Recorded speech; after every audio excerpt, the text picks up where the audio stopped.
Good afternoon, everyone. My name is Duncan Ross, and I'm going to be talking to you about exosomes today. What you're looking at here is a mitochondria. And what I love about this image is that we have antibodies on the surface of that mitochondria, but this is a new type of microscopy called D-storm microscopy. And the issue with exosomes is that they are so small that without this type of microscopy, we can't see them. But I personally, as a scientist, love this image.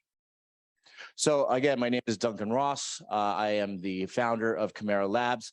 And if you're interested in exosomes, our website is exosomes.com afterwards. This is where I come from in Miami, and I'm very glad to be invited to your first conference. I am positive that we will be working together in the future after you see this data. But I have set up my first exosome conference in Miami in a few days. So this is in 2014. So this is a friend of mine with a topical second-degree burn. And simply by applying exosomes from mesenchymal stem cells, placental mesenchymal stem cells, we've got this kind of resolution in 7 days. This is actually 20 days later, but in 7 days, there was no more injury, which is what you would expect from a mesenchymal stem cell if you could apply cells in that fashion. However, that's not possible. What's beautiful about exosomes is that they can be frozen, not cryopreserved, just frozen, and taken off the shelf out of the freezer and applied in a daily fashion.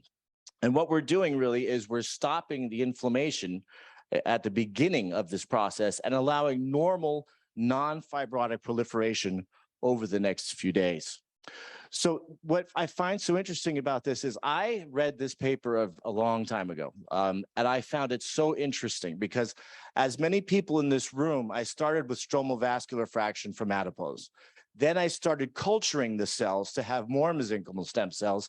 And it's from that culturing that I got into exosomes. But when I was working on cells alone, this idea that you could move cells around with ferrous labeled exosome cell was very interesting to me. And this is used in multiple sclerosis. So you could specifically target the lesion.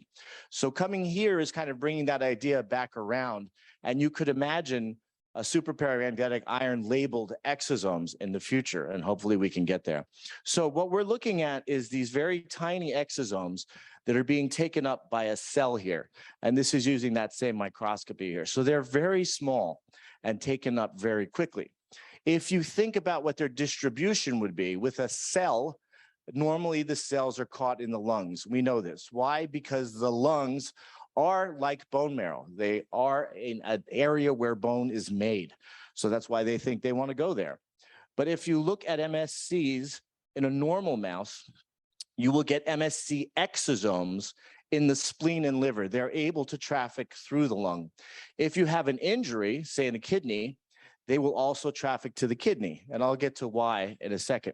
Because as we're interested in distribution of particles here, I started with this experiment. This is our exosomes. This is one of the pieces of data we're using for our FDA application. And we labeled our exosomes with a membrane dye and see where they went.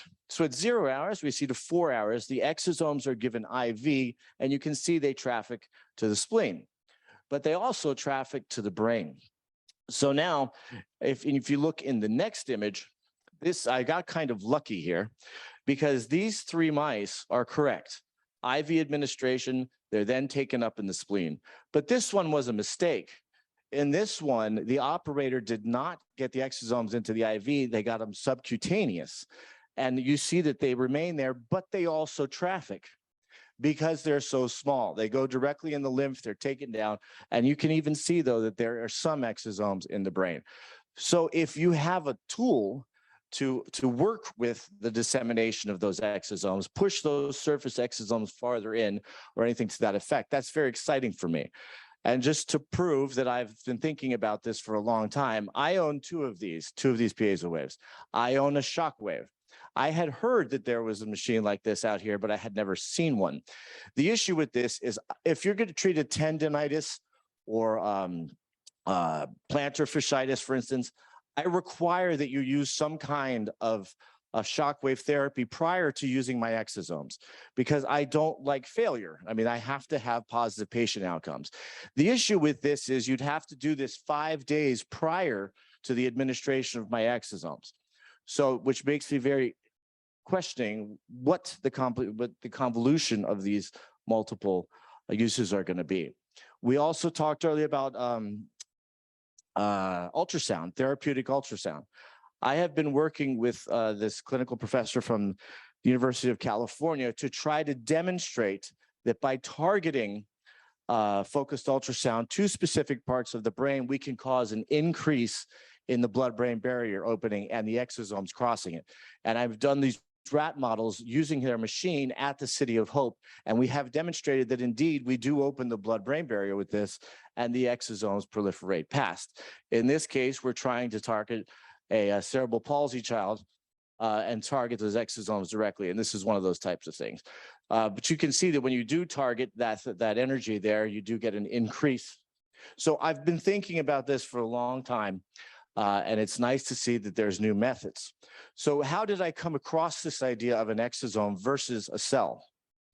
I had been culturing the 70-year-old wife of my plastic surgeon. I had also been culturing an 18-year-old paraplegic. You can see that her cells grew very easily, and I could not get her cells to grow. So I was at the point, you see how they're all flat like that? I was at the point where I was about to give up and throw them out. But so I thought, well, listen, I know that there's growth factors in here. Maybe if I take them from here to here, maybe these will start to grow. And in fact, I could see these dendrites start to move out to each other because I was looking at it so carefully. So that was kind of the aha moment that I don't need the cells, I need the growth factors. But I have a PhD in biochemistry as well as immunology. Proteins are too labile. They're not going to persist. Messenger RNA, siRNA failed in the clinic many years ago because it also doesn't persist. What is happening is that there is a lipid bilayer being secreted that is protecting those cells. So that became very exciting. And then I started to think, well, why did the older cells not work? Why did I have so many patients that failed? You showed me a patient with a wound, a diabetic ulcer that wasn't working with autologous therapy. And that is why, because he was an older gentleman and really didn't have the secretion of the protein content and exosome and microRNA content that he would need. And so if you look at these two papers, this is a 40-year-old and this is embryonic. This one has, they can verify 300 cells being secreted from the MSC. And in this one, no, from the 40-year-old, there are only 100. And from the younger one, there were 300. So that sort of led me down this path, and I have my background is in bone marrow transplantation. I know that allogeneic cells are going to be rejected, as my father had leukemia, and that's why I started with my PhD. So the youngest ethical cells I can get now, at least in the United States, don't know about Europe, are placental. And if an exosome is this size, and a bacteria is the same size as a cell, this is something that would haunt me. If I got a patient's cells contaminated, I was finished, right? But if you can filter out those larger cells and only get a sterile prep of exosomes, I have never had a contaminated product since I started in 2014 for that reason. If you're working in a GMP environment, it's very hard. So what we're doing is think about the placenta as the olive tree. We're growing the olives, and then I'm actually isolating the olive oil and then testing it and quarantining and releasing it. So I have 45 employees. We have a 3,000 meter squared laboratory, 27,000 square feet. And now we're taking that data from our FDA application and giving it to the EMA. So I very seriously wish that these types of plantar fasciitis, these tendinitis, these tissue therapeutics will be legal as soon as I start getting that. Now, again, I'm just starting to work in Europe. I'm opening, I have places in Germany, et cetera, but I don't understand the regulatory environment here very well yet. So this is our inspection by the FDA a few years ago. This is our third clean room right there. And lots of our happy people, that's our second clean room. That's our wet labs. This man is the head of the FDA of CBER. And the issue with exosomes is there's so much confusion as to what an exosome is, because it's very easy to tell someone you have an exosome if you have a particle, but to have a real exosome is a lot more difficult than that. And in fact, if there's exosomes in milk, cow exosomes, are those regulated? No, we drink milk every day. So it's been very difficult. And this MD PhD, Jennifer Jones from the NIH, says that they tested 16 different solutions, one solution with 16 labs, and got 16 different responses for how many exosomes were there, or what kinds of exosomes were there. So this is the way we should do it in the old days, right? This is actually from the University of Ulm. And here you can see our collaborators, University of Ulm, Marion Schneider, who's a very lovely woman. You can see that you have particles here. These are exosomes. These are not. So if you count particles alone, you're going to be incorrect as to what kind of product you have. And it's a very scary thing, because this product, when people start working on exosomes, they say, oh, those little particles are exosomes, but they're certainly not. If you have an exosome, you should have a very tight peak at 120 nanometers. And that's what that machine is good for. But I hope this plays. It doesn't play. That's the problem with Macs. But this is tap water right here. There's no exosomes in this solution, but you do see particles, and that's what's the scary issue of the products that are going to start coming. If it was your first time using that machine, you would think that those are exosomes. But we've done these types of things, which is cell exosome uptake over 1 to 4 hours. You can see at 1 hour, the cells are already being taken up. And you saw that in the mouse studies that I showed you before. So this is the way you should be doing it now. This is the same microscope that I showed you first. And this is the exosome. It's the size of COVID. So what makes this so much more difficult is you just can't see it. So this preparation we can do in about 8 hours.